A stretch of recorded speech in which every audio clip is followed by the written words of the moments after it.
Ah, agradeço muito aqui pelo convite, né? Pelo carinho de vocês. Então, é sempre uma alegria, um prazer vir aqui falar sobre esses temas interessantes. Então, eu trouxe na noite de hoje uma reflexão espírita, psicológica, sobre esse tema acerca da verdade, né? A verdade que liberta, né? E aí vamos dissertar um pouco sobre isso, né? Uma reflexão espírita e psicológica. E eu começo trazendo aqui uma passagem de Mateus, capítulo 27, versículo 11 e seguintes, né? Onde Jesus é levado ali diante de Pilatos, interrogado por Pilatos, onde em determinado momento, né, Pilatos perguntando se ele é realmente o rei dos judeus, e Jesus responde: Tu dizes, eu sou. Né? E em determinado momento, né, quando Jesus diz isso, ele complementa dizendo: Eu para isso nasci, e para isso eu vim ao mundo, para que eu possa dar testemunho da verdade. Todo aquele que é da verdade ouve a minha voz. Então o Pilatos pergunta: o que é a verdade? E dizendo isso, ele foi ter ali com os judeus e disse que não havia nenhum crime que ele pudesse constatar ali em Jesus. Então entra aqui a nossa primeira pergunta, né? Uma pergunta um tanto quanto difícil. O que é a verdade? Né? E essa é uma pergunta que tem vários aspectos, aspectos filosóficos, científicos, religiosos, até mesmo no campo do direito, né? Mas eu vou tentar fazer uma análise aqui curta sobre isso, né? Então, a verdade, num conceito simples, ela acaba sendo a expressão dos fatos e ela não pode conter juízos. Então, ela é uma coerência com os fatos e o que é verdadeiro, é aquilo que se relaciona com a verdade. Então, como eu disse, existe a verdade no contexto religioso, pautada na fé, nos dogmas, nas escrituras. Existe a verdade científica, pautada na evidência, nos fatos, numa ética construída por uma academia, por um grupo que estuda, uma universidade que aprofunda e que vai em busca do conhecimento. E existe a verdade filosófica, que é o que se manifesta aos olhos do corpo, do espírito, a manifestação daquilo que pode ser, daquilo que existe, como é, como objeto, como sujeito. Né? O falso é pseudos, o escondido, o encoberto, o dissimulado, parece ser, mas não como parece. Né? Então, a verdade, de certa forma, é uma coerência com os fatos, é um atributo do relato. E o que é o relato? O relato é uma descrição do fato que é feito por alguém. Então, existem fatos, relatos e juízo. Né? Então, um exemplo bem simples disso: o carro desceu a rua e bateu no poste. Então, se eu digo que o carro desceu a rua e bateu no poste porque o freio de mão estava solto, isso é um relato que contém um juízo, porque eu não sei se ele bateu no poste porque o freio de mão estava solto. Mas a verdade é que o carro desceu a rua e bateu no poste. Esse é o fato em si, né? Então, eu estou fazendo um julgamento. E todos nós fazemos juízo de algo sem, às vezes, investigar todos os fatos. É o famoso julgar sem avaliar, sem analisar, etc. Né? Então, essa é uma questão interessante. Agora, quando nós lidamos com conhecimento qualquer, nós sempre nos preocupamos em julgar se ele é válido ou correto, ou seja, qual é o seu valor de verdade. Então vejo que o conhecimento e a verdade têm também um caráter de descobrimento. Então, aqui no primeiro momento eu vou confundir vocês, depois eu vou tentar esclarecer. Tá? É um pouco de filosofia. Então veja, quem descobriu o Brasil? Né? Tem um caráter aqui, né, de descoberta. Né? Quem inventou o avião? Quem descobriu a lei da gravidade? Né? Então o termo verdade, ele é complexo, porque envolve juízo, né, que é consensual, arbitrário, mas também é uma ocorrência histórica, que é muito ligada aqui à cultura, à sociedade, onde ela existe, né? Então, do latim, nós temos o termo veritas ou veritatem, que se relaciona muito com o certo, o autêntico, o correto. Do grego, nós temos o aletheia, que é o não esquecer. Então, olha que interessante, verdade é não esquecer. Então, ela pode ser entendida como algo não velado, não coberto, né? E a verdade, ela pode ter noções aqui de desvelamento ou descoberta, como eu disse. Quem descobriu o Brasil? Quem descobriu a América? Né? E a verdade como descoberta, ela foi anunciada por Platão. lá no século V e IV antes de Cristo. E o Platão, né, ele tem ali aquela coisa de afirmar que as verdades elas são anteriores ao nosso mundo, ou seja, o Platão, ele de certa forma ele era espírita, né? Porque ele está falando aqui do mundo espiritual. Então ele vai falar, olha, nós já conhecemos a verdade antes de vir para cá. Nós só estamos aqui descobrindo essas verdades, porque elas não são materiais, elas não se transformam, elas não nascem, não se modificam, não perecem, né? E aí ele estabelece que existe o mundo das ideias, ou o mundo espiritual, e o mundo físico. E a verdade, diz Platão, que está no mundo das ideias, que é perfeito, e não aqui no mundo físico. Aqui no mundo físico, nós vamos evoluindo, evoluindo, e a cada momento, a cada instante, nós vamos acessando a verdade como ela é. E o Platão tem razão nisso, né? Porque a verdade se relaciona muito com conhecimento, com descoberta, com evolução da ciência, com evolução da tecnologia, né? Então, aquilo que é verdade num tempo não é em outro. Então veja como a verdade aqui, ela assume esse caráter de, de descoberta, de tecnologia, de algo relacionado a isso. E aí o Platão vai dizer que, então aqui nós estamos conhecendo de novo, fazendo descobertas. Então, o aprender aqui para o Platão é recordar, é conhecer, é descobrir. Então ele vai dizer que as verdades são metafísicas. E ele, de certa forma, ele está certo, né? Então, ele coloca aqui também que a verdade ela se dá no tempo humano, na história, né? Então, ela é histórica também, não sendo absoluta nem eterna. E também pelo fato de eu não ser sozinho, e a história é feita pela coletividade, a verdade também é social, né? Porque ela tem uma relação com o mundo e, portanto, ela é social. Então, vejo, algo que pode constituir uma verdade numa sociedade, ela pode não ser verdade em outra sociedade, né? Ela pode ser verdade no momento histórico e não ser em outro, como a Terra já foi considerada aí o centro do universo. E isso foi assumido como verdade por um povo aí meio esquisito lá atrás, né? E que talvez fôssemos nós mesmos, né? E de quem discordasse disso, a gente colocava um pouquinho de fogo neles, né? Porque vocês não estão de acordo aqui com a verdade. Então, o conhecimento também passa por isso, né? Então, a verdade ela adquire aqui um caráter histórico, social, cultural, né, e evolui com o tempo. Ok, feita essa pequena introdução aqui, que é bastante confusa, concordo, né, que não é o nosso objetivo aqui, vamos passar aqui aquilo que de fato interessa a todos nós, que é a verdade aqui no conceito espírita e no conceito psicológico. Então, comece falando da verdade de Jesus. Então, retomando lá o contexto bíblico, onde Pilatos pergunta a Jesus: Tu és rei? E Jesus responde: Tu dizes que eu sou rei. Eu para isso nasci, para isso vim ao mundo, a fim de dar testemunho da verdade. Todo aquele que dá verdade ouve a minha voz. Então, Pilatos pergunta: O que é a verdade? Né? E aí Jesus se cala.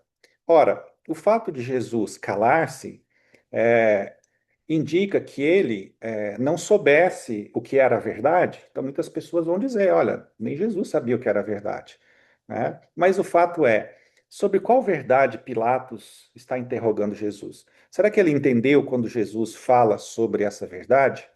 Né? Quando ele pergunta o que é a verdade, qual verdade será que Pilatos estava interessado? Seria a verdade filosófica? Seria a verdade científica, que na época ainda era muito diminuta? Seria a verdade religiosa? Então, dá-se a entender que Pilatos estava interessado na verdade filosófica, ou ainda do direito, ou ainda da medicina, uma vez que os romanos, eles não eram muito apegados à religião, eles eram idólatras, cultuavam os deuses da mitologia de forma geral. Além disso, de qual verdade Jesus está falando quando ele veio ao mundo para dar testemunho da verdade e todo aquele que pertence à verdade, né, ouve a sua voz, né? Então, nós temos aqui vários conceitos acerca da verdade, né? Então vamos pensar um pouquinho nisso, né? Então, certamente aqui nós encontramos algo mais profundo na fala de Jesus que está se referindo não somente a verdade filosófica, histórica, cultural, indutiva, dedutiva, mas também ao contexto universal que inclui a verdade como sendo a expressão da realidade da criatura humana, do universo, de Deus.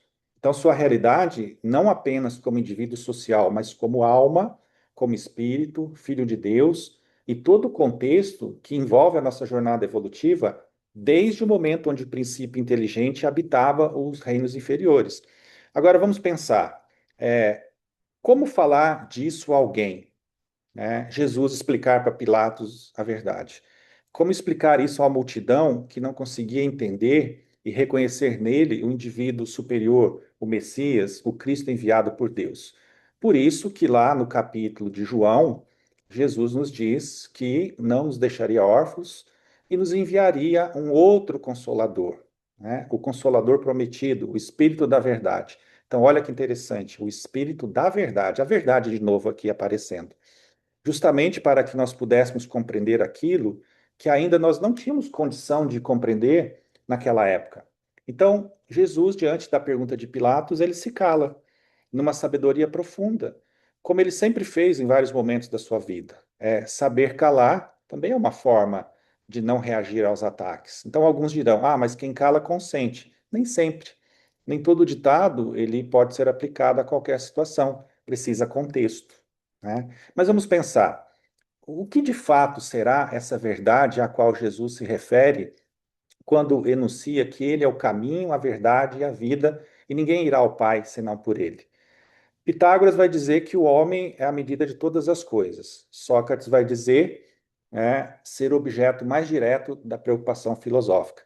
René Descartes, mais à frente, vai dizer que o homem é um ser pensante, né? Cogito ergo sum, ou seja, penso, logo existo.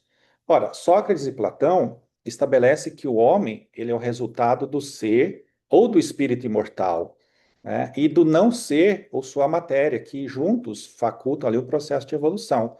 Os filósofos atomistas, eles reduziram o homem a um aglomerado aqui de átomos que morre com o decesso carnal. E Joana de Ângeles, no livro O Homem Integral, ela vai nos dizer que Jesus aqui, ele está acima de todas as concepções, né, de tudo aquilo que nós entendemos acerca da humanidade, porque ele se faz aqui o tipo mais perfeito que Deus nos enviou, o biótipo do homem integral.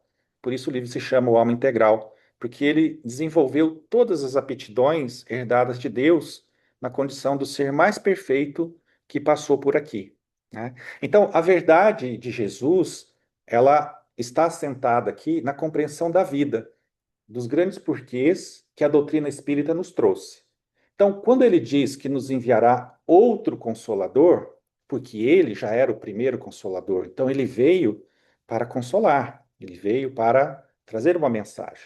Mas ele não podia falar tudo, né? Então ele diz: ora, não vou deixá-los órfãos, rogarei ao Pai e este enviará outro consolador, o Espírito da Verdade, para que possa elucidar o que ainda não compreendemos. Então, ele é a verdade porque ele é a síntese de toda a evolução. Jesus, de toda a filosofia, medicina, cultura, religião, psicologia, numa palavra do amor, né? A pedra angular da doutrina de Jesus é o amor. Mas agora, vamos pensar aqui, né? O Espírito da Verdade para que possa nos esclarecer. Então, como eu disse no início, vejam que a verdade, ela tem um caráter de conhecimento, ela tem um caráter de revelação. Então, à medida que evoluímos, à medida que a sociedade evolui, ou seja, tem um caráter histórico também, a verdade, ela vai sendo desvelada, ela vai sendo descoberta, né? Então, vamos pensar em outro contexto da verdade aqui, para que nós possamos formar o nosso raciocínio e, portanto, as nossas conclusões mais ao final. Outra frase que Jesus disse: Conhecereis a verdade, e esta vos libertará. Está lá no capítulo de João, capítulo 8, versículo 32, né? E qual verdade? Que verdade é essa que liberta, que é o tema aqui da nossa conversa? A verdade que liberta. Conhecereis a verdade e essa vos libertará. É essa verdade que estamos falando? Né? Certamente que sim, né? Certamente que sim. Mas eu gostaria de levantar aqui e levar essa análise para um outro contexto também muito importante, que é a verdade de cada um de nós, né?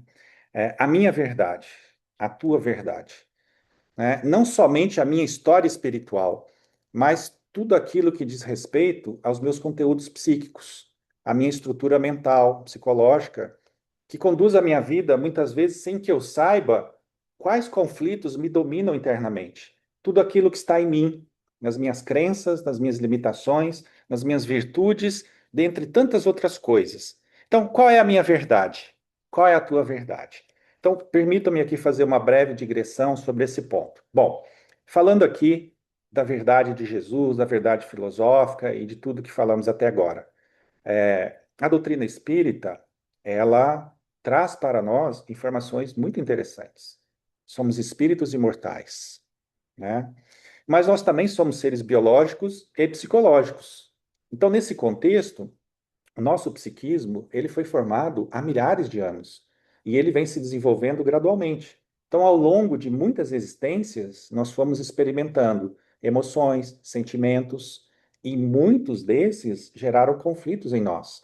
E esses conflitos, eles ficaram ali, latentes, reprimidos, recalcados, lá no nosso inconsciente, na memória do espírito. E nessa vida, agora, nós temos a oportunidade de acessar novamente esses conteúdos para que eles possam ser resolvidos. Porque senão, qual é o sentido da reencarnação? Né? Ah, é para reencarnar na família onde só tem inimigo. Mas o que você vai fazer com tanto de inimigo junto? Vocês vão brigar, não vai dar certo esse negócio. É preciso ampliar essa concepção, né? Então, veja, nós nascemos numa família, e aqui a importância da família, sempre, sempre a família é muito importante, onde a estrutura psicológica afetiva dos pais, dos cuidadores, irá tocar fundo em nós toda a nossa questão afetiva, né? Assim, nós vamos nascer no ambiente onde o psiquismo dos nossos pais vai influenciar o nosso. E nós seremos tocados naquilo que nós precisamos trabalhar dentro de nós. Então, o nosso psiquismo, ele vai ser gerado, vai ser formado, moldado, estruturado em função da questão afetiva dos nossos pais em relação a nós. Paulo, o que que isso tem a ver com a verdade? Vamos analisar, tá? De forma geral, excluindo-se os casos patológicos e problemáticos, se perguntarmos aos nossos pais se eles nos amaram e deram o melhor deles, o que que vocês acham que eles dirão? Você aí que é pai, você aí que é mãe. Se o seu filho chegasse para você e falasse assim: Mãe, pai, você me amou? Você acha que você cuidou de mim? Que você foi um bom pai? Que você foi uma boa mãe? Né? Normalmente, a pessoa fala assim: Sim, né? Nós te amamos, né? E tem muito pai que vai falar assim: às vezes tem 3 irmãos, 4 irmãos, fala assim, e nós amamos vocês da mesma forma. O que é uma mentira espírita, né? Porque não tem como amar os espíritos da mesma forma. Toda mãe, todo pai vão dedicar uma atenção diferenciada para os espíritos. Por quê? Afinidade psíquica, contexto espiritual, vivência afetiva juntos, né? E necessidade, porque se o pai e a mãe atendem de forma igual aos espíritos, os espíritos são diferentes. Então eles precisam de atenções, um precisa de um freio, o outro pode soltar mais, o outro já é melhor estruturado. Então, os pais têm que perceber isso. Mas, enfim, vamos pautar aqui dentro daquilo que nós estamos falando. Se perguntarmos aos nossos pais se eles nos amaram e deram o melhor deles, o que que eles dirão? Que sim, que nos amaram e deram o melhor deles. No entanto, se nós perguntarmos para aquela criança, você que estava ali, dentro desse contexto, você acha que seu pai e a sua mãe, eles te amaram? Você acha que seu pai privilegiou mais o seu irmão ou a sua irmã do que você? Né? Muito provavelmente a criança poderá dizer que sim, mas ela poderá dizer, eu acho que não. Eu acho que faltou alguma coisa. Então aqui entra o contexto da verdade, né? Vamos entender isso? A verdade dos pais é uma, a verdade da criança é outra. Ou seja, a verdade dos pais está pautada na crença, naquilo que eu acredito. Então, eles acreditam que nos amaram. É a verdade deles. Agora, para a criança, nem sempre. Às vezes ela não acredita, ou seja, ela acredita que não foi, não da maneira que ela gostaria ou que ela precisava. Então, aqui nós temos algo interessante para analisar, que é a verdade subjetiva e a verdade objetiva. A verdade objetiva é a realidade dos fatos, como nós falamos, aquilo que de fato aconteceu. Então, por exemplo, a realidade objetiva, ela pode nos mostrar que de fato os pais deram o melhor deles. Então, alguém observando de fora vai falar assim: não, olha, eles são bons pais, são amorosos, trabalham, se dedicam, cuidam dos filhos, dão do bom e do melhor, etc, tal. Essa é a verdade objetiva. E se você perguntar para os pais, vocês amaram, cuidaram e deram o melhor de vocês para esses filhos? A verdade dos pais, que é subjetiva, vai dizer assim, claro, você não está vendo, né? Então aqui nós temos a verdade subjetiva dos pais, que corrobora a verdade objetiva, a realidade dos fatos. Mas e para a criança, né? Às vezes para a criança, a verdade objetiva não significa que ela entendeu dessa maneira, que é a sua verdade subjetiva, né? Então veja, pode ser que os pais acreditem que amaram os filhos, né? Mas pode ser que a realidade objetiva não aconteceu, ou seja, a verdade objetiva ela não bate com aquilo que eles acreditam. Então, nós temos essas situações. Às vezes, os pais amaram e deram tudo de melhor para os filhos, no contexto afetivo, material, e eles acreditam nisso. Então, aqui nós temos uma coerência, tá? Mas pode acontecer o contrário também. Às vezes, os pais não se empenharam, não fizeram absolutamente nada, mas eles acreditam que eles amaram e cuidaram dos filhos. Agora, vamos voltar a olhar para os filhos. Os filhos geralmente vão, dentro da verdade subjetiva deles, vão ter essa dificuldade, né? A criança, dentro da sua verdade subjetiva, ela não entendeu dessa maneira. Ou seja, por mais que os pais tenham dado amor, carinho, atenção, ela não sentiu dessa maneira. Por quê? Porque a sua verdade subjetiva, a sua verdade interna, ela não consegue entender dessa maneira. Então, há uma dificuldade em se sentir amada. Não é que ela não tenha sido amada, cuidada, ela foi, mas ela não se sente, né? Ela não sente isso da parte dos seus cuidadores, dos seus pais, que eles tenham se dedicado. Às vezes ela tem ciúme do irmão, às vezes ela acha que o pai e a mãe se dedicaram mais ao irmão, gostam mais do irmão, que o pai e a mãe muitas vezes não têm tempo para ela. Enfim, existem vários fatores aqui. Então, é como ela entendeu. Mas talvez isso não tenha ocorrido de fato. Então, muitas vezes, essa criança, dentro dessa realidade subjetiva, que é o que ela acredita, que é a sua verdade, ela vai se sentir abandonada, rejeitada, humilhada, traída, injustiçada e impotente. E isso que eu acabei de enunciar são as nossas feridas emocionais da infância, que todos nós temos no nível maior ou no nível menor. E essas feridas que estão ali na criança, elas não nasceram nessa vida. Esse é um ponto. Então, esse pai, essa mãe fizeram com que essas feridas emocionais aparecessem? Não. Essas feridas emocionais, elas já estão ali. Elas só estão sendo mexidas novamente para que o espírito possa olhar agora outra vez para essas feridas que estão ali, ó, há muito tempo, né? Então, essas feridas, elas vão ficar ali fazendo barulho até a nossa vida adulta. São aquilo que, dentro da psicologia junguiana, o Jung chamou de complexos. Então, essas feridas, elas vão formar em nós a noção de que nós somos menores. Se eu fui abandonado, eu me sinto rejeitado. Então, deve ter alguma coisa errada comigo. O complexo de inferioridade, né? Se tem alguma coisa errada comigo, eu sou menor, eu posso me sentir culpado, aí é a culpa. E eu posso tentar compensar isso me tornando a pessoa boazinha, é o complexo de Salvador. E por aí vai, são muitos complexos. E aí nós passaremos a nossa vida toda reféns desses complexos que dominam a nossa vida inconsciente. Então veja, para a criança, é, aquilo que ela recebeu não foi suficiente. Talvez precisasse de mais. Mas será que seria suficiente? Será que, mesmo os pais dando todo o amor do mundo, todos os cuidados, essa criança se sentiria completa, feliz, plena? Então, aqui tem algo interessante para analisarmos. A verdade, nesse contexto, ela é relativa à crença, a acreditar. Então, os pais acreditam, a criança acredita. Mas a criança, nessa fase, ela acredita em Papai Noel. ela acredita em coelhinho da Páscoa, né? Ela acredita em político honesto, né? Então a gente acredita em um monte de coisa. A gente acredita que a vida é boa, a gente acredita nisso ou naquilo, né?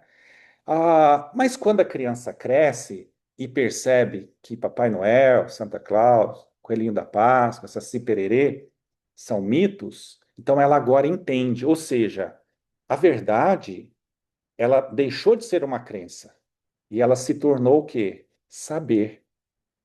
Então agora eu sei que isso não é verdade, né? Mudou o contexto, tá?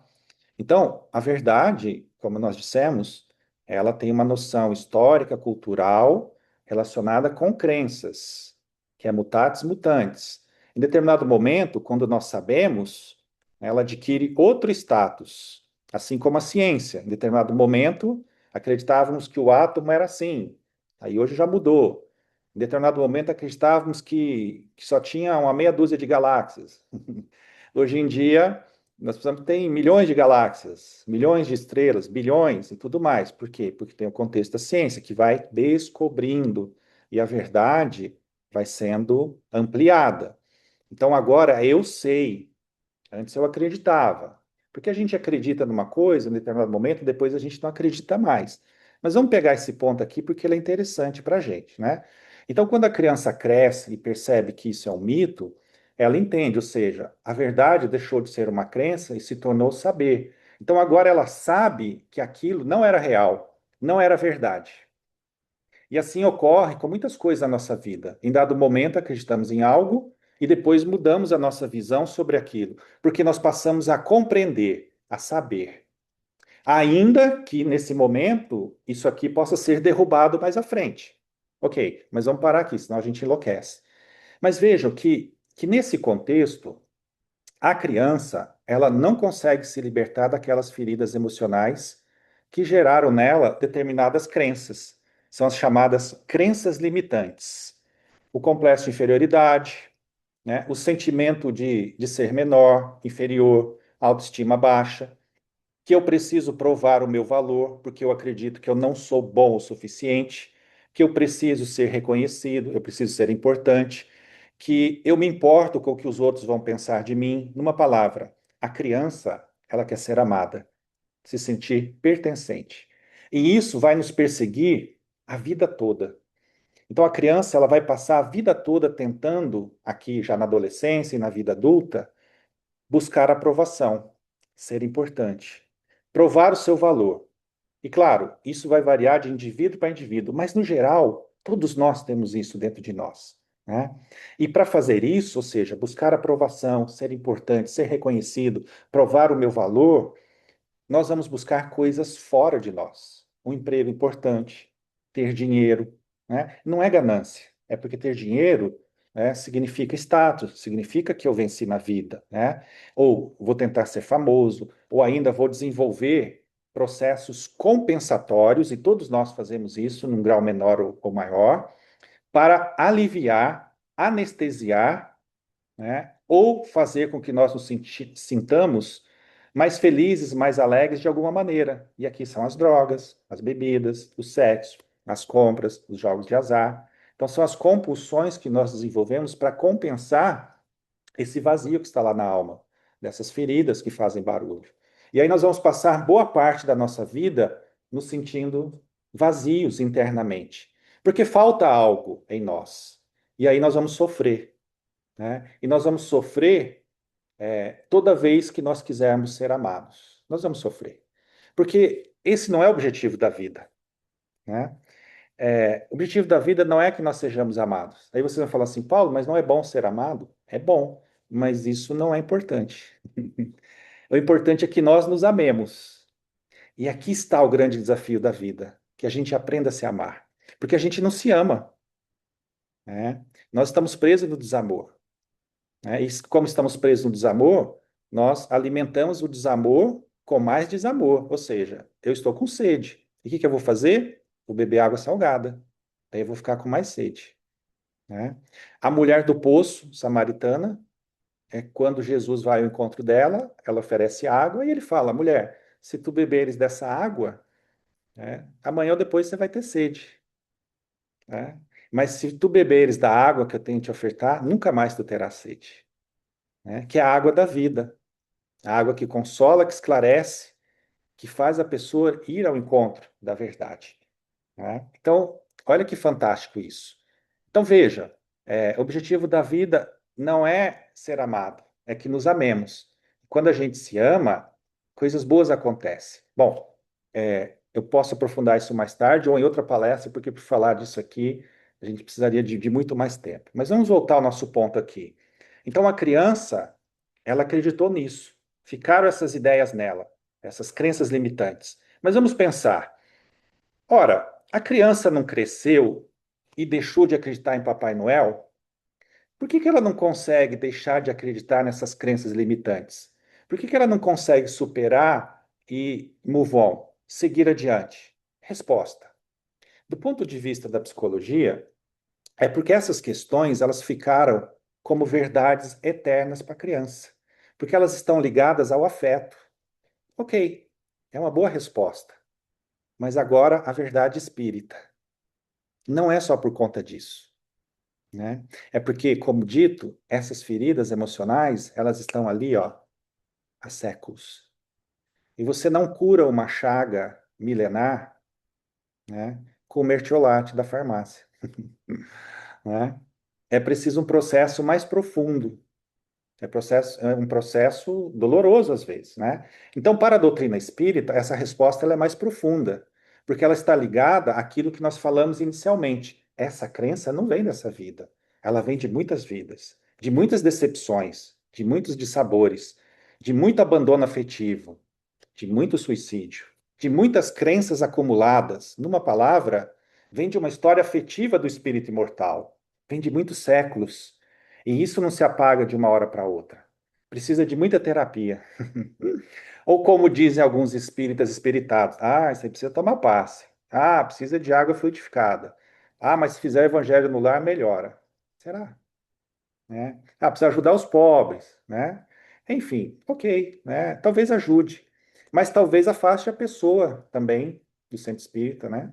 Porque a pessoa precisa buscar algo além disso. Por quê? Porque não é só a verdade da casa espírita, a verdade espírita, é uma verdade psicológica também que eu preciso ir ao encontro. Então vamos pensar, essa verdade que ficou na criança, né? É de fato verdade ou é só uma crença limitante? Então, essa verdade que ela acreditou diz quem realmente ela é ou diz apenas que existe algo nela para ser olhado, acolhido e ressignificado? Em termos simples.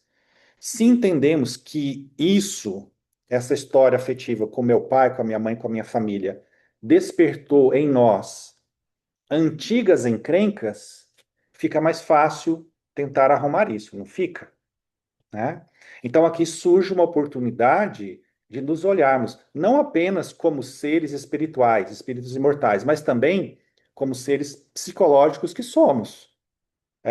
Somos indivíduos que precisamos trabalhar as nossas questões afetivas relacionadas às nossas emoções, medo, raiva, tristeza, alegria, bem como dos nossos sentimentos, orgulho, egoísmo e o amor, né? Então, eu vou entendendo a minha verdade como espírito imortal, mas esse espírito imortal, ele tem uma bagagem biológica, porque nós estamos como humanos que temos características biológicas e psicológicas.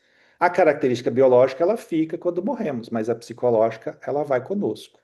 Então poderíamos dizer que Jesus ele enunciou a verdade de forma geral, né? Nos desvelando aqui o mundo espiritual, e a doutrina espírita ela vem corroborar isso no seu papel de consolador, ou seja, esclarece e consola. Então, nos mostra de onde viemos, do que nós somos feitos, para onde vamos e o que nós estamos fazendo aqui. Então, nos dá uma diretriz, traz esclarecimentos sobre a reencarnação, mediunidade, questões filosóficas da vida, muito bem exaradas no Livro dos Espíritos, e, como dito, esclarece e consola. Mas veja, tudo isso não resolve o nosso problema interno, não resolve as nossas feridas emocionais da infância. Então, aquele problema relativo à nossa verdade intrínseca, a verdade de cada um. a verdade íntima do nosso contexto espiritual e psicológico. É por isso que Joana de Anjos nos trouxe a série psicológica, para que nós possamos nos conhecer, saber da nossa estrutura psicológica além da espiritual. Porque se nós ficarmos presos somente na estrutura espiritual, nós não vamos muito longe.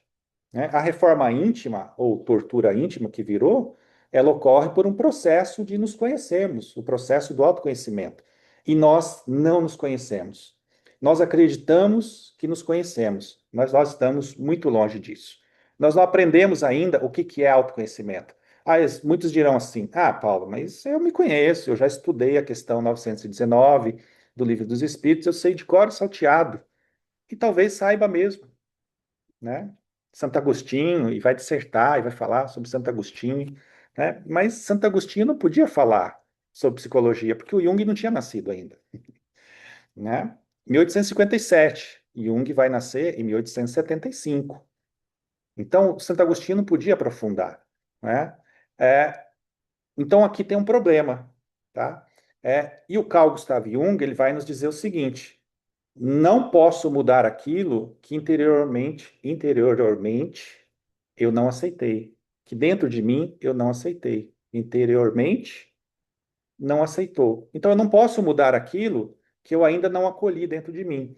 E o Jung vai falar mais, ele vai falar assim: normalmente nós confundimos autoconhecimento com o conhecimento da personalidade do eu. Então, aquele que tem uma consciência do eu acredita que ele se conhece. Mas o eu, ou seja, quem eu estou, ele só conhece os seus conteúdos, ele não conhece o inconsciente, né? Então, o homem geralmente ele mede o seu autoconhecimento por meio daquilo que o meio social sabe a seu respeito, né? Ou seja, eu acredito que eu me conheço. Ah, eu sou o Paulo, eu sou isso, eu sou aquilo, eu trabalho ali, eu sou espírito, tal, não sei o que, tal. Isso não é autoconhecimento. Tem o fator psíquico, tem o fator do inconsciente que nos é desconhecido. Então, o autoconhecimento que geralmente as pessoas falam é um conhecimento muito pequeno, restrito a fatores sociais, diferente daquilo que acontece no nosso psiquismo. Por isso que muitas vezes, né, nós tropeçamos, por isso que muitas vezes nós ficamos presos a ilusões. Então, o que o Jung está falando é assim: nós conhecemos muito pouco da nossa psique. Nós não sabemos quase nada sobre os nossos conteúdos psíquicos que estão no inconsciente ou na memória do espírito. E são esses conteúdos que dirigem a nossa vida. Então, nós acreditamos que nós sabemos de nós e o que está consciente. Mas essa parte, que está consciente é muito pouco comparado ao conteúdo inconsciente. Poderíamos chutar aqui 5% está consciente.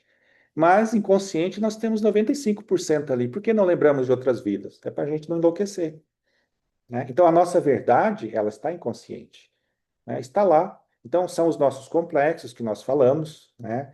Que estão relacionados às nossas feridas. Então, é o complexo de inferioridade, superioridade, tem a criança, que é o puer, mas também tem o idoso, que é o sênix, tem a nossa sombra, tem a questão do ego, da persona, tem a questão do feminino, masculino, da ânima, do ânimos, do self, os mecanismos de defesa do ego e tantas outras coisas que nós desconhecemos em nós, que nós não conseguimos diferenciar sequer as nossas emoções dos nossos sentimentos. Se você perguntar para uma pessoa o que é uma emoção, ela tem dificuldade em definir o que é um sentimento, idem. E às vezes a pessoa acha que a raiva é um sentimento. Então nós temos dificuldade de diferenciar emoção de sentimento. E a gente acha que se conhece. Às vezes eu vejo tantas palestras por aí, as pessoas falando de sentimentos, mas ela está falando de emoções, que é diferente do sentimento, né? E a gente se perde nessas questões. Então, quando eu vou ao encontro dos meus complexos, da minha sombra, eu entendo o que me move. A causa causal do meu orgulho e do meu egoísmo. Qual é a causa do meu orgulho e do meu egoísmo? De onde é que vem isso? Você sabe? Né? A gente vê tanto espírita falando, porque somos orgulhosos, egoístas. Ok, mas o que que eu faço com essa informação? Ela não serve para nada, absolutamente nada, né? Porque o indivíduo ele entende, ser orgulhoso é ruim, ser egoísta é ruim. Então o que que eu vou ser? Humilde, caridoso. Mas ninguém se transforma só porque decidiu ser, né? Eu tenho que olhar meu orgulho, meu egoísmo, e eu tenho que ir lá na essência entender, isso aqui é uma emoção ou é um sentimento? Se é um sentimento, qual é a emoção que está por trás disso? De onde que vem isso? Como é que isso nasceu? Como é que isso brotou em mim? Como é que isso trabalha dentro de mim? E como é que eu faço para, primeiro, fazer contato com isso, acolher isso e ressignificar? Porque ninguém vai deixar de ser orgulhoso e egoísta só porque leu a humildade no Evangelho, só porque leu o capítulo 15, fora da caridade não há salvação. A pessoa vai passar a vida inteira fazendo caridade e sendo egoísta. Porque ela está fazendo a caridade para quê? Ela está atrás do bônus hora, tal do bônus hora. Eu estou atrás de merecimento, eu estou atrás que os espíritos, ó, estou trabalhando, hein? Ó, Deus, não me castiga, ó, Deus, né? Estou aqui, estou fazendo. Ok, mas e as suas encrencas internas? Você está olhando? Né? Você está vendo? Você está vendo que às vezes você vai fazer a caridade com raiva? Você está vendo que às vezes você faz com a direita, mas mostra com a esquerda? Né? Então a gente precisa olhar essas questões. Então a gente precisa investigar. Senão, a gente vai ficar repetindo que é orgulhoso, egoísta, e isso não serve para nada. Então, essa mudança interna que ocorre dentro vai ao encontro daquilo que Jesus preconizou, o conhecimento da verdade. A verdade espiritual, espírito imortal, filho de Deus, mas também a verdade dentro de mim, a minha verdade, quem eu sou, né? Não é quem eu estou, é quem eu sou. O que me move, meus conflitos, meu inconsciente que comanda a minha vida. Daí sim, eu posso efetuar a mudança real, porque agora eu sei onde eu estou mexendo. Aquilo que eu preciso de fato trabalhar em mim não é o que eu acredito que eu já sou, mas é olhar e perceber que tem muita coisa que eu não estou olhando, tem muita coisa que me move de forma inconsciente e que conduz a minha vida. E, finalmente, caminhando aqui para o final da nossa conversa, a verdade dentro do contexto da psicologia, né? E a psicologia, que no primeiro momento se confundia com estrutura filosófica, foi se libertando, né? E como eu sempre trago aqui, sem a questão psicológica, dificilmente nós vamos compreender o nosso objetivo existencial, que está relacionado àquilo que eu falei, que não é importante ser amado, é importante que nós nos amemos. Esse é o grande objetivo da vida, que a gente possa se amar. Ah, Paulo, mas o objetivo da vida não é evoluir? A gente ouve muito assim. Faça essa pergunta para você. Qual é o seu propósito existencial? Por que que você está aqui? O que que você está buscando de fato? Ah, eu preciso arrumar umas encrencas. Sim, mas que encrenca é essa? Então, a Joana vai dizer isso, né? Emmanuel, o propósito existencial nosso é que a gente aprenda a amar, né? Daí o povo quer amar os outros, mas você não vai amar os outros sem antes se amar. Então, o grande objetivo é que a gente ame-se, que a gente aprenda a se amar. E isso não é egoísmo, que a gente aprenda a se amar de alguma forma. Então, Kardec vai dizer: o grande objetivo da criatura humana é a conquista do amor. E isso só é possível por meio da transformação moral, né? Ou seja, mudar de fato a nossa essência. Tenho que olhar para dentro, olhar lá o meu interesse pessoal, que está exarado em dois sentimentos, orgulho e egoísmo, e acolher isso. Não é tirar, você não vai tirar isso. É acolher, é ressignificar, é transformar ali o orgulho, como diz o Chico, né? O ódio é o amor que enlouqueceu, né? O orgulho também, ele está ali meio perdido, né? Ele está ali, é o amor, mas ele está com a polaridade virada. Então, nós precisamos olhar isso e compreender por que que nós estamos reféns ainda desses sentimentos. E, claro, essa mudança só é possível se a gente olhar para dentro, ir ao encontro da nossa essência divina. Então, veja, nesse sentido, eu preciso me conhecer, identificar as minhas encrencas para atingir aquilo que Jesus falou: buscai primeiro o reino de Deus. Esse reino de Deus, né, é o autoencontro, é o encontro com a minha essência divina, é a nossa planificação. É o estado de felicidade, ainda que seja relativo. E para chegar lá, eu preciso de um processo. E esse processo é o autoconhecimento, né? Então, veja, nós temos aí o capítulo 17 do Evangelho, que fala um monte de coisas, né? Para a gente fazer isso, para a gente fazer aquilo, etc. E tal, né? Amar os inimigos, fazer o bem àqueles que nos odeiam, orar por aqueles que nos perseguem e nos caluniam, praticar a lei de justiça, amor e caridade, etc. Mas a gente consegue de fato fazer isso, né? A gente tem muita dificuldade em fazer essas coisas. Então, as pessoas falam, tem que fazer, etc e tal, mas essas frases feitas, né, essas receitas do evangelho, elas não servem para muita coisa se a gente de fato não olhar para dentro e trabalhar essas questões, né? Então as pessoas vão falar assim: ah, Paulo, mas veja, eu já comecei, então eu trabalho muito na casa espírita, eu faço sopa, eu dou palestra, eu dou passe, se eu pudesse, eu dava palestra dando passe, né? Eu ajudo os pobres, etc. Então, ok, trabalhar é importante, né? É legal. Mas deixa eu te falar uma coisa: só isso não te torna uma pessoa melhor. Ainda mais quando fazemos com a direita e mostramos com a esquerda, né? Porque é importante que a gente entenda isso, né? Que a gente precisa olhar para dentro e ir ao encontro dessas encrencas que estão lá. Então não adianta nada eu fazer muita coisa fora se eu não consigo olhar para a minha verdade interna, detectar essas feridas onde eu estou preso e continuar magoando e ferindo as pessoas. Continuar gerando processos kármicos que vão me infelicitar mais ainda. Então, de que adianta fazer tanta sopa, ajudar tantas pessoas fora? É legal, é importante, claro, isso te dá mérito. Mas não é só isso. Tem que fazer esse trabalho interno também, né? É imperioso que a gente se conheça. Então, a mentora, Joana de Anjos, vai nos falar isso. Nós ficamos muito preocupados em fazer coisas fora, porque é mais fácil, do que essencialmente mudarmos a nossa essência, porque é muito difícil, né? Então, fazemos muitas coisas fora, lives, palestras, mas ainda não conseguimos fazer uma transformação moral verdadeira dentro de nós. Por quê? Porque talvez nós estejamos ensinando errado na casa espírita. A gente fica falando, faça como Jesus faria. E, gente, isso é muito desanimador. Você não vai dar conta. Olha, capítulo 17, o homem de bem. Você quer sair deprimido do centro espírita? Assiste a palestra do homem de bem. Você vai falar assim: meu Deus, eu não chego nem perto disso. Porque é o modelo. Então a gente tem que explicar melhor e falar assim: olha, isso aqui é o ideal. O que que você dá conta de fazer? O que é possível? Então aí você vai entrar em contato com essas questões e vai trabalhar. Então, é algo mais profundo, né? Então, de forma resumida, pessoal, para terminar a nossa conversa, para não cansá-los muito, né?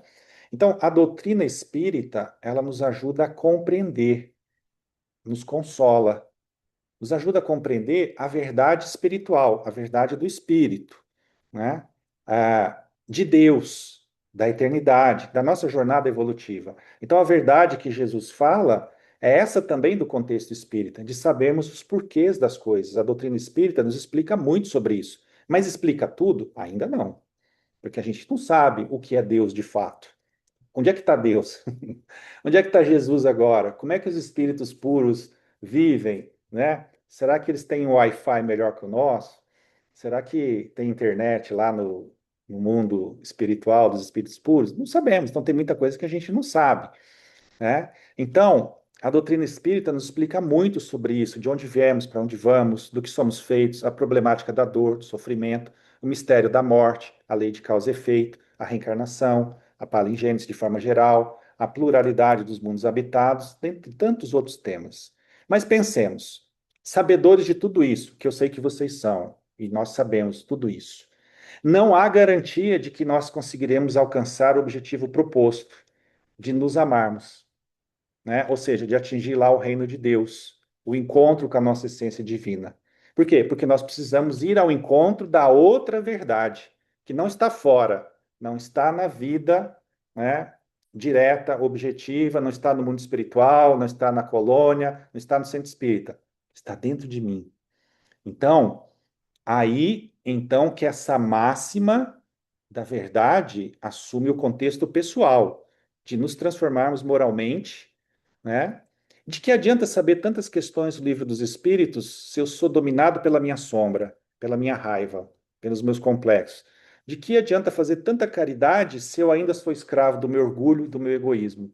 De que adianta tanta reunião mediúnica, tanta conversa com os espíritos, se eu não consigo mudar um centímetro do meu comportamento? E também não é só mudar fora, porque às vezes a pessoa muda fora para se adequar a um padrão social, mas isso não significa que ela mudou dentro. Ou se mudo fora e continuo sombrio por dentro, eu estou sendo leviano, né? Mal educado, maledicente e tantos outros traços de inferioridade que estão lá em mim. Ou ainda, se eu faço muitas coisas esperando gratidão, né? Ou se eu faço só para ter um marketing pessoal. Então, eu preciso ir ao encontro da minha verdade. Então, conhecereis a verdade e ela vos libertará. Então, analisando no contexto pessoal, é a nossa verdade. Mas é a nossa verdade mesmo, aquela que você não confessa nem para o padre, né? Se tivesse um padre espírita para a gente confessar, aquela verdade de quem eu sou de fato e não quem eu quero que os outros acreditem que eu sou, que é a nossa persona. Então, o que me move de fato, as minhas dificuldades, o meu contexto evolutivo, o meu objetivo existencial, o que me move? Qual é o meu? Qual é o seu? Né? Então, daí a dificuldade de irmos ao encontro da nossa verdade, porque ela é complexa, ela é dinâmica, ela não é fácil. Né? Então, aquela que não está acessível para a gente, para o indivíduo encarnado, a nossa personalidade. Então, a psicologia espírita, da Joana e do Jung, nos ajuda a buscar a nossa verdade por meio do autoconhecimento. É o processo. Para que a gente possa, lá na frente, nos amar, nos amarmos. E nos amando, a passo e passo, à medida que a gente se conhece, a gente vai se amando. Se ama um pouquinho, se ama um pouco mais e tal. Daí a gente vai ao autoencontro, que é esse reino de Deus que Jesus falou, ou seja, a identificação com o nosso Cristo interno, que não vai acontecer nessa vida. É lá na frente. Quando, onde? Não sei, né? Então, pessoal, fica essa reflexão acerca dessas verdades, né? Muito obrigado aí pela atenção, o carinho de vocês. Encerro aqui a minha fala, devolvendo a palavra aí para Carol. Muito obrigado. Excelente, Paulo. Nós que agradecemos. Temos algumas questões. Pode ser respondida? Acho que quatro, né, Ângela? A Ângela vai ficar à vontade aí para conduzir. Temos algumas. Eu vou começar com essa que está disponível aqui. Fez uma série de perguntas. Como destravar a estrutura psicológica? Qual ferramentas? Por onde começar? Sei que a nossa criança ferida fica na sombra e olhar para a ferida dói. Foi a Cristiane que trouxe, Paulo. Sim. Então, para destravar essa estrutura psicológica, né, nós precisamos aqui de, primeiro, escolher um tipo de terapia, se assim a pessoa desejar, né? Mas se a pessoa não tiver condições de fazer terapia, então sugiro que estude lá a Joana, onde ela dá várias sugestões, né? Primeiro, observar o nosso comportamento, porque o nosso comportamento, ele diz muito da nossa estrutura psicológica. Então, o primeiro passo é conseguir identificar onde é que eu estou preso, tá? Os meus toques, os meus exageros, como diz a Joana, trazendo ali toda a estrutura junguiana, os meus excessos, né? Todo excesso esconde uma falta. Então, a pessoa que é muito educada, a pessoa que é muito gentil, tem alguma coisa ali, né? A pessoa que é muito é, boazinha, porque o bonzinho é diferente do bondoso. O bondoso fala não, o bonzinho nunca fala não. Então comece a perceber isso, né? Eu tenho dificuldade de falar não. Olha, nos meus relacionamentos, isso. Então, para começar a destravar a estrutura psicológica, é o processo de autoconhecimento. Então, eu preciso perceber o meu comportamento. E percebendo o meu comportamento fora, com as pessoas, eu vou identificando onde é que eu estou preso. Então, essas são as ferramentas que eu vou usar, né? Aí, claro, sugiro que as ferramentas sejam essas da psicologia junguiana, onde eu vou conseguir identificar onde é que eu estou preso ali nos meus complexos, identificando os meus complexos, eu tenho mais facilidade de fazer contato, acolher, e depois que eu identifico isso, por meio dessa análise do meu comportamento, né, e vou identificar esses complexos, e vejo que aqui eu preciso estudar, preciso entender um pouco disso, daí eu vou para o segundo momento, que é o ressignificar. Daí eu vou colocar outro olhar sobre isso, né? Que é isso que nós estamos falando da verdade. Aqui entra o Jung. Eu não sou o que me aconteceu, eu escolho o que eu quero me tornar. Então é uma escolha, tá? Você precisa escolher, porque tem gente que quer ser vítima a vida toda, porque é bom ser vítima, né? Se eu sou vítima, eu posso reclamar, eu posso acusar. Se eu sou vítima, vocês são os algozes, então vocês precisam me indenizar. Então tá cheio de vítima por aí, na família, na sociedade, no mundo, né? Então, eu preciso olhar essas questões e pensar dessa maneira. Eu não sou o que me aconteceu. O que que te aconteceu? Então, aqui entra isso. Então, eu vou perceber o que que me aconteceu. Faz uma análise da sua infância, como eram seus pais, onde você ficou preso, né? E aí vai a estrutura familiar de cada um, o pai ausente, mãe ausente, um pai alcoólatra, os pais que se separaram, a ausência do pai, a ausência da mãe, e aqui eu vou identificando os complexos, paterno, materno, inferioridade, culpa e por aí vai. E feito isso, eu vou acolher, falar, tá tudo bem, eu não sou o que me aconteceu, mas eu estou preso aqui. Como é que eu faço para me soltar? Então, eu escolho. Eu não sou o que me aconteceu, eu escolho o que eu quero me tornar. Daí vai ao encontro disso que nós estamos falando. Não é verdade, né? Isso aqui foi como eu me senti, mas agora eu posso ressignificar, eu posso fazer escolhas melhores. Então, se você, por exemplo, desenvolveu o perfeccionismo como uma forma de compensar aquela ideia que ficou que você nunca seria nada da vida, porque você não é tão bom quanto seu irmão, quanto a sua irmã, ou você nunca vai ser nada da vida, filha, nunca dependa de homem, filha, tá? Homem não presta. Daí a mulher ela desenvolve ali um perfeccionismo, se torna workaholic e tal, e sofre, né? Porque tudo que ela vai fazer nunca tá bom. Eu não posso errar, eu não posso errar. Porque se eu errar, o que vai ser de mim? Daí a pessoa começa a perceber essas questões e fala: Poxa vida, por que que eu não posso errar? Eu posso errar. É claro que eu não vou ter compromisso com erro. E errando, eu refaço o meu caminho e vou trabalhando essas questões de uma forma amorosa. Então, vou ressignificando, né? Então, fazer isso é olhar para a criança ferida, porque eu vou identificar, né, dentro desse contexto todo, e desculpe se eu me alonguei um pouco aqui, em quais feridas eu fiquei preso.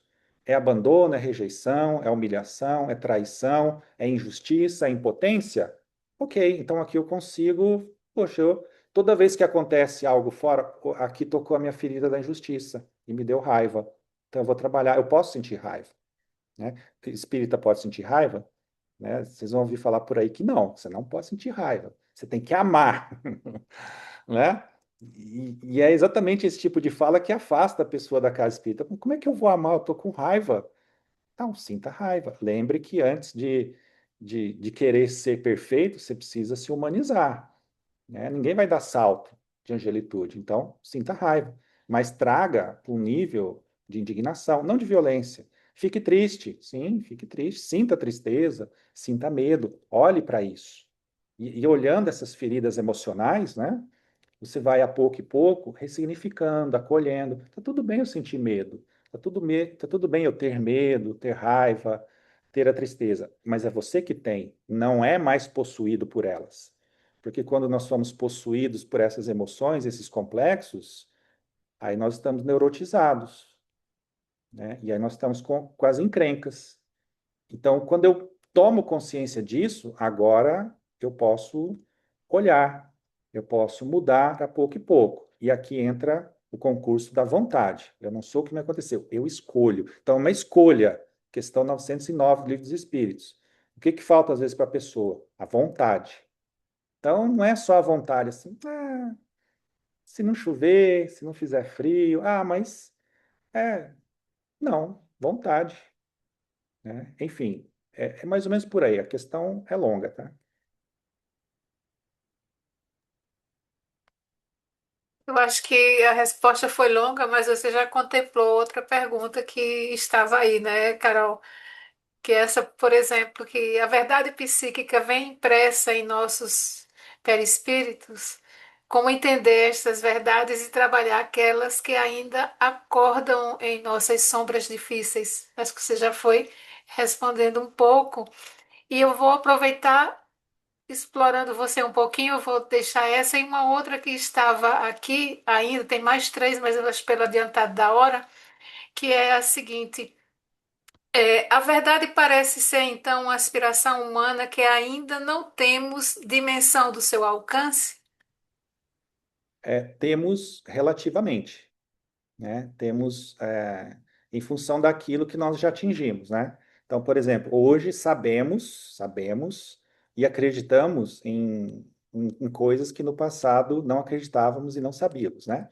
Então, por exemplo, há pouco tempo atrás o telescópio Hubble ele foi desativado. né? E entrou um telescópio novo aí que ele alargou muito o conhecimento e falou, olha, muita coisa que o Hubble não conseguia acessar, agora nós acessamos. E temos aí bilhões de galáxias. E cada galáxia tem bilhões de estrelas, né? E quanto mais coisas, né, nós estamos descobrindo sobre a verdade do universo e sobre a nossa verdade, né? Quanto mais a psicologia se amplia, mais nós descobriremos sobre nós, né? Então veja que o Jung, ele nasceu em 1975.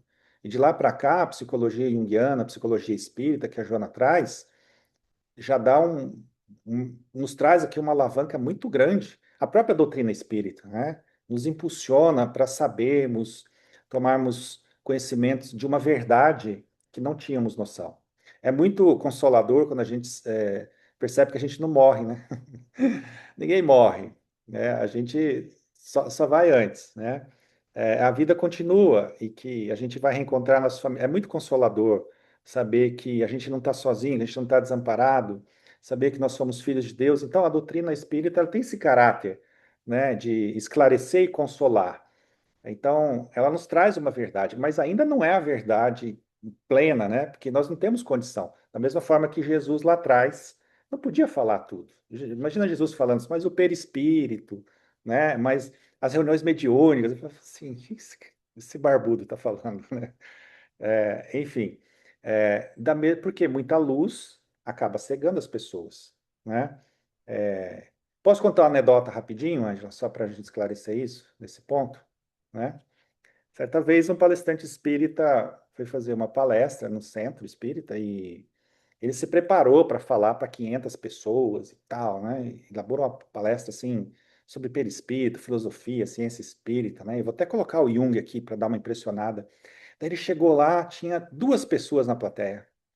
Esqueceram de divulgar a palestra dele. Só tava duas. Aí ele falou: Meu Deus, eu vou falar para duas pessoas, né? Elaborei a palestra e tal. Daí ele chegou pro rapaz e falou assim: Se você fosse falar sobre isso, tal, né? E tivesse só duas pessoas, você falaria? Daí o rapaz olhou para ele e falou assim: Olha, moço, se eu for lá no galinheiro e tiver só duas galinhas, eu dou mil para ela. Aí ele falou: então tá bom. Daí ele falou, perispírito, ciência espírita, filosofia, falou Leon Denis, que ninguém lê, falou sobre Aksakoff, e falou sobre vários outros, e falou e dissertou, falou do Jung, falou do Freud e tal, tudo mais. Aí no final ele falou assim: Entendeu? Daí o rapaz olhou para ele e falou assim: Olha, moço, se eu for lá no galinheiro e tiver só duas galinhas, eu dou mil para elas, mas eu não dou o saco inteiro, né? Que é exatamente isso. Então, Jesus não podia falar tudo, assim como os espíritos nobres da doutrina espírita também não podem falar tudo. Então, vejo que a Joana traz uma contribuição da psicologia depois que a doutrina está consolidada. O que mais não veremos aí à frente? Materializações espíritas, né, um contato mais direto, com a transcomunicação instrumental por meio de TV, os espíritos falando, a gente conversando no celular, no WhatsApp, com o mundo espírita, não sei. Então, existem muitas outras coisas que espero, né, que se materializem aí para a gente e que a verdade vá se ampliando cada vez. E assim é, né? Até que a gente chegue na verdade única, que é Deus, né? Não dá para fugir disso. Mas ainda estamos longe disso. Pois é, então vamos de grão em grão, né, Paulo? Então, Exatamente. muito obrigada. Eu passo para a Carol. Obrigada, Ângela. Paulo, faça suas considerações finais, por gentileza, a nossa prece e já nos antecipamos com os agradecimentos, todos nós, do plano terreno e espiritual. Hum. Obrigado, Carol. Então, mais uma vez, agradeço o convite. É sempre uma alegria vir aqui falar sobre qualquer tema da doutrina espírita que sempre nos encanta e nos esclarece, né? Então, espero que o tema da noite de hoje sobre a verdade possa calar fundo aí nos vossos corações sobre a verdade do Espírito, né? A verdade que Jesus nos fala, que é muito maior, e tenho certeza que a verdade que ele estava falando inclui também essa verdade psicológica que nós falamos, mas ele não podia abrir isso. Então, a espiritualidade vem a pouco e pouco nos mostrando essas outras facetas, né? E assim, ouso dizer que talvez nesse momento, além da verdade espiritual que nós já conhecemos da doutrina, é imperioso que nós olhemos mais a nossa verdade íntima, né? Mais a nossa verdade interior, porque ela é extremamente importante para a nossa evolução. Como eu disse, não é importante saber quantas galáxias existem, como é que o nosso perispírito é formado. Ok, isso em algum momento talvez seja, mas nós precisamos agora nos conhecermos, para que a gente possa se libertar, né, como diz o Kardec, que a gente possa efetuar nossa transformação moral, né, e segurar ali, né, ou seja, colocar sob controle as nossas más inclinações. E as más inclinações estão aí para serem domadas, como diz o Kardec.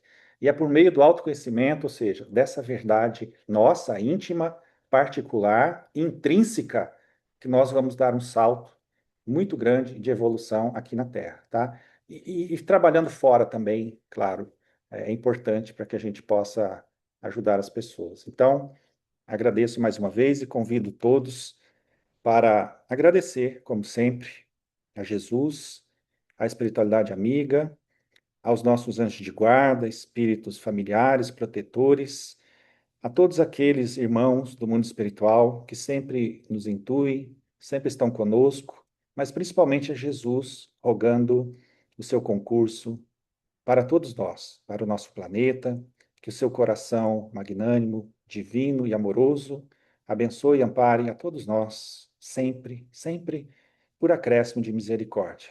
Amado Mestre, obrigado por tudo, se conosco hoje e sempre. Graças a Deus, que assim seja. Que assim seja. Obrigada, Paulo.